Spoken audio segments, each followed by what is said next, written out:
Shalom Bapak Ibu Saudaraku dikasihi Tuhan. Kiranya Tuhan memberkati Bapak Ibu seluruh para pendengar dimanapun berada pada saat hari ini saudara. Sebelum kita masuk pendengaran firman, kita berdoa. Bapa di dalam sorga, terima kasih.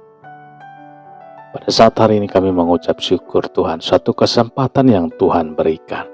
Kami mau memuji muliakan nama Tuhan lewat pendengaran kebenaran firman-Mu. Urapilah pendengaran kami.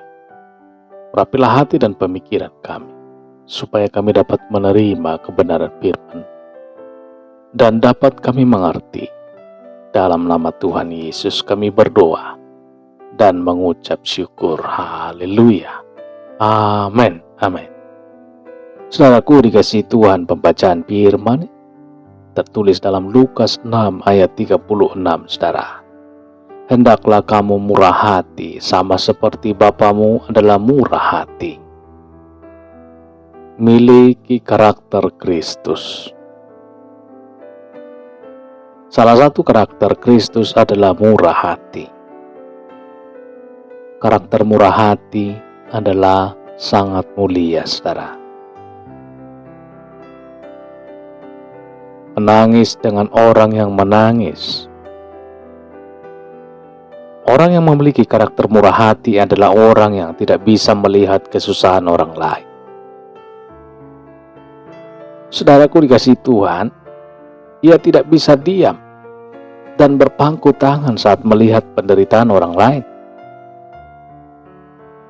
Bahkan ia rela kehilangan miliknya demi kebahagiaan orang lain. Itulah salah satu karakter yang mulia dari Kristus. Telah dibuktikan dengan kepeduliannya atas hukuman yang akan menimpa manusia. Yesus yang adalah Tuhan rela turun ke dunia menjadi manusia seperti kita, menderita dengan hebat, dan akhirnya mati, hina di kayu salib, demi membuat manusia bahagia. Saudara dikasihi Tuhan, Anda rela ada yang berkurang dari milik Anda? Suatu pertanyaan yang diajukan kepada setiap orang yang ingin memiliki karakter Kristus, saudara. Anda rela ada yang berkurang dari milik Anda? Jawabannya tidak mudah, saudara. Orang bersedia untuk memberi sejauh tidak mengorbankan kepentingannya. Orang rela berbagi jika tidak mempengaruhi kepunyaannya. Intinya saudara, orang tidak mau dirugikan hanya gara-gara membantu orang lain. Bagaimana kita bisa memiliki karakter Kristus jika kita selalu mementingkan diri sendiri? Bagaimana kita bisa menjadi terang bagi banyak orang jika kita selalu menggenggam erat harta kita? Memberitakan kepada dunia bahwa Bapa kita murah hati tidak cukup dengan perkataan saja, tetapi harus dinyatakan dalam perbuatan, dalam tindakan nyata. Saudara, pernah dengar nama Bai Fangli? Ia bukan anak Tuhan seperti kita, saudara. Ia tidak mengenal Kristus, tetapi hatinya sangat mulia. Ia juga bukan orang kaya yang berlimpah harta. Ia hanya seorang tukang beca, saudara. Ia tinggal di daerah kumuh, Tianjin, China. Hanya ada sebuah tikar tua yang ujungnya sudah robek-robek, tempat ia membaringkan tubuhnya yang sudah renta itu di waktu malam. Beberapa potong pakaian kumal dan selimut tipis sudah robek-robek menghiasi gubuk itu, saudara. Bai Fangli dikenal sebagai tukang beca yang ramah. Keramahannya membuat ia mudah dikenal dan menjadi sahabat para gelandangan. Ia tidak pernah menentukan tarif terhadap penumpang becanya. Justru dengan sikapnya itu, saudara, banyak penumpang yang memberi lebih atas jasanya. Saudara dikasih Tuhan, dari penghasilan ia peroleh dari mengayung beca, sebenarnya ia mampu mendapatkan makanan dan minuman yang layak. Juga membeli pakaian yang pantas untuk menggantikan baju tuanya, dan sepatu butut yang sudah tidak layak pakai karena telah lama sobek, saudara. Namun ia tidak melakukannya. Yang tidak kenal Tuhan bisa berbuat hati. Yang tidak kenal Tuhan bisa bermurah hati. Saudaraku, Bayi Pangling mengayung beca tuannya selama 365 hari dalam setahun.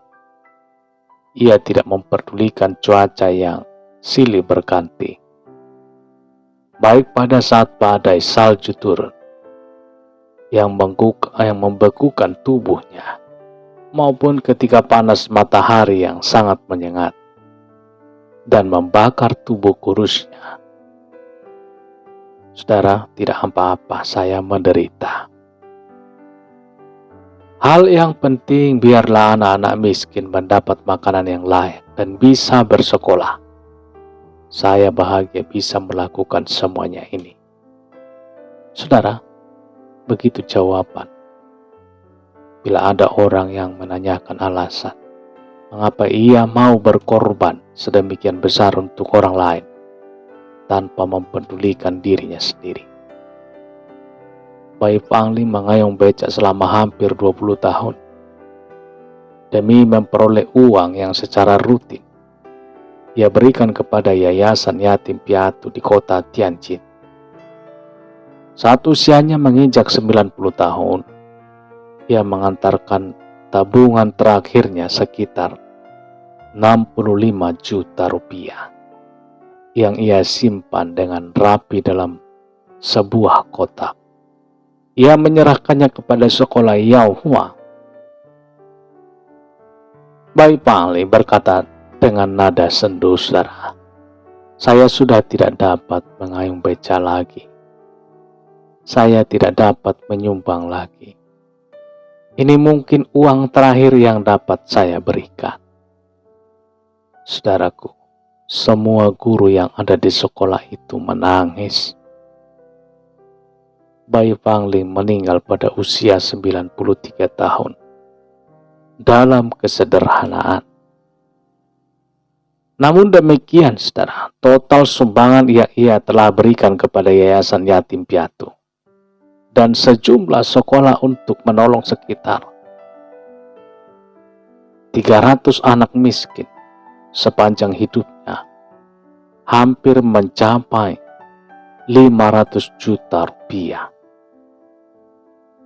Sebuah foto terakhir mengenai dirinya terpampang di ruang kepala sekolah.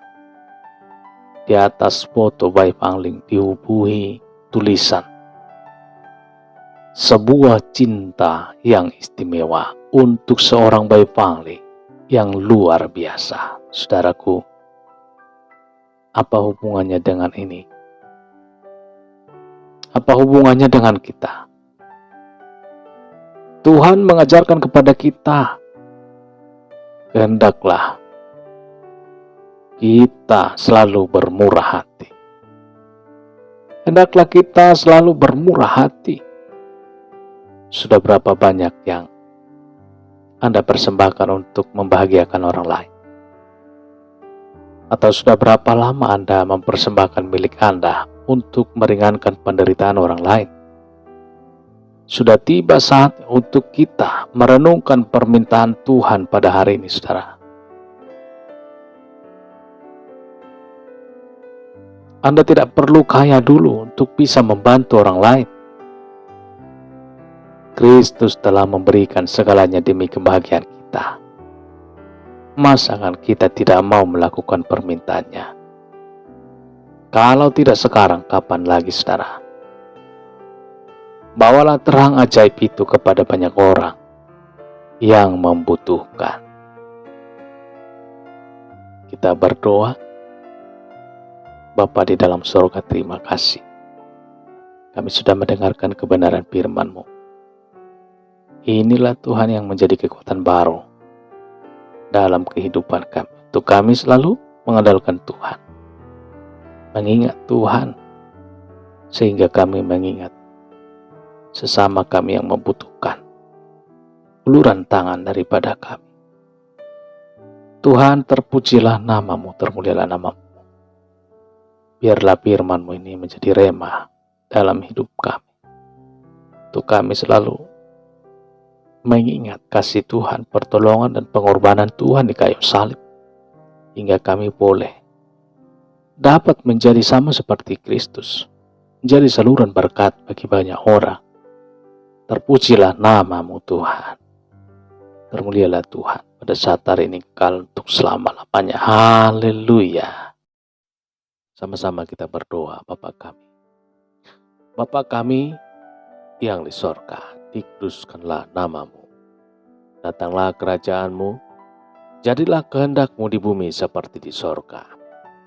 Berikanlah kami pada hari ini makanan kami yang secukupnya. Ampunilah kami akan kesalahan kami, seperti kami juga mengampuni orang yang bersalah kepada kami. Dan janganlah membawa kami ke dalam pencobaan, tetapi lepaskanlah kami daripada yang jahat. Karena Engkaulah yang mempunyai kerajaan, dan kuasa, dan kemuliaan sampai selama-lamanya. Amin. Terimalah berkat Tuhan. Tuhan memberkati engkau dan melindungi engkau. Tuhan menyinari engkau dengan wajah-Nya dan memberikan kasih karunia. Tuhan menghadapkan wajah-Nya kepadamu dan memberikan damai sejahtera. Berkat anugerah dari Bapa Sorgawi, cinta kasih karunia dari Tuhan Yesus Kristus, dalam persekutuan dan penghiburan Roh Kudus, menyertai kita semua sekarang ini sampai Maranatha Tuhan Yesus datang kembali, dan bahkan sampai selama-lamanya. Dalam berkat nama Tuhan Yesus Kristus. Haleluya. Amin, amin, amin. Saudaraku dikasihi Tuhan, demikian perjumpaan kita pada saat pagi hari ini. Kiranya Tuhan memberkati Bapak Ibu seluruh para pendengar dimanapun berada. Sampai jumpa dalam kesempatan berikutnya. Haleluya.